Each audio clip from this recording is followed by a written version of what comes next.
Welcome to the Live Better, Sell Better podcast with your host, Kevin Dorsey of Inside Sales Excellence, the #1 Patreon group and YouTube channel for tech sellers and tech sales leaders, where we dive in deep for tactical advice on how to book more meetings, close more deals faster, and lead sales teams to success. But we don't stop there. We also focus on the person in salesperson. We talk about mindset, goals, time management, and so much more. So thank you for listening. And if you're interested, head on over to patreon.com/inside sales excellence. Now with that, grab a notepad, get ready, and let's dive into the good stuff. Then I want to talk about this because no one ever talks about taking notes. And so I want to share this with everybody because I think it's really important to show how to do this the right way. So I can't remember where I learned this. I wish I could because I would give them full credit, but it's called the T method. All right. You have to write down every keyword that they are saying, any problem that they mention, when they talk about their buckets, when they talk about their why, the impact and quantify if possible. But this is why it's called the T method. So if I write down, okay, they mentioned low calls. They mentioned saving for kids' college. They mentioned call reluctance.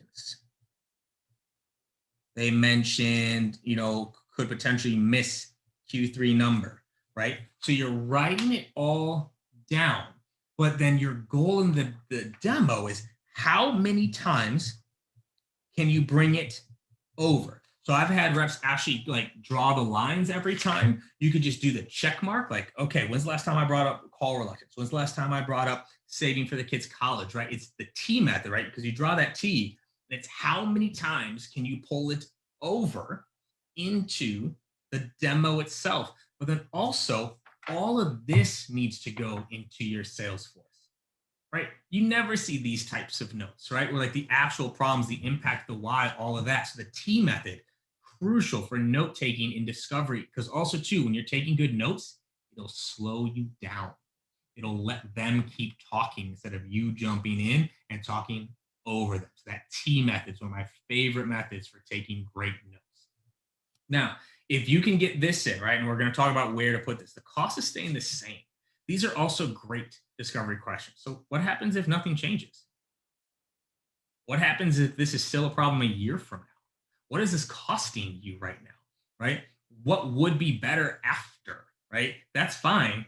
We want to talk about what it's causing now. I've talked about this in a few trainings now.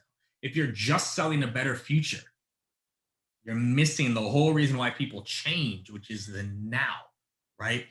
What's the cost of staying the same, right? This is where you're trying to get them to man, I have to change something, right? What would it look 6 months from now if this was still the case, right? What would happen if at the end of the year you made no changes here? Well, just still be dealing with this, right? This is where you're getting them to agree, again, a change is needed, but that cost is staying the same. Now, these questions are also great in the demo, which is something I wanted to talk about here. Keep your powder dry, okay? Save some questions for the demo.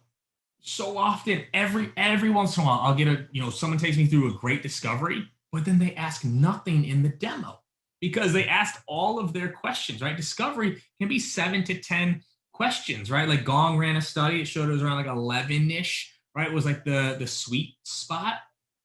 Cool, right? Sorry, 11 to 14 was for the total disco call. The initial discovery can be 7 to 10 really good questions. What piqued your curiosity?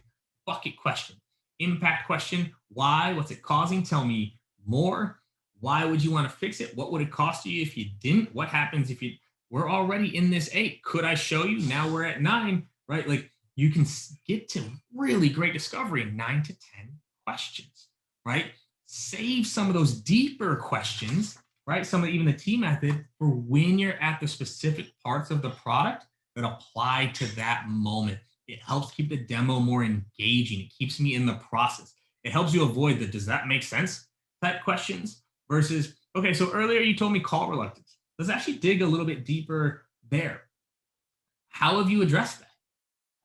Why do you think your reps are so reluctant to make the call? What are they afraid of, right? It's digging in a little bit deeper throughout the demo, not just all up front. So keep your powder dry. get the big impact questions up front, but then have all those subtle follow-up questions ready to go. It sets up your benefit laden check-ins, right? We call them BLCs.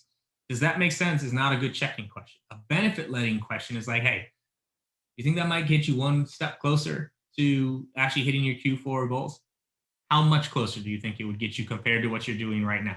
Would this maybe put a little bit more money in your pocket than where you're going right now? How much so, right? Like you're asking the impact. What would happen if your team could do this?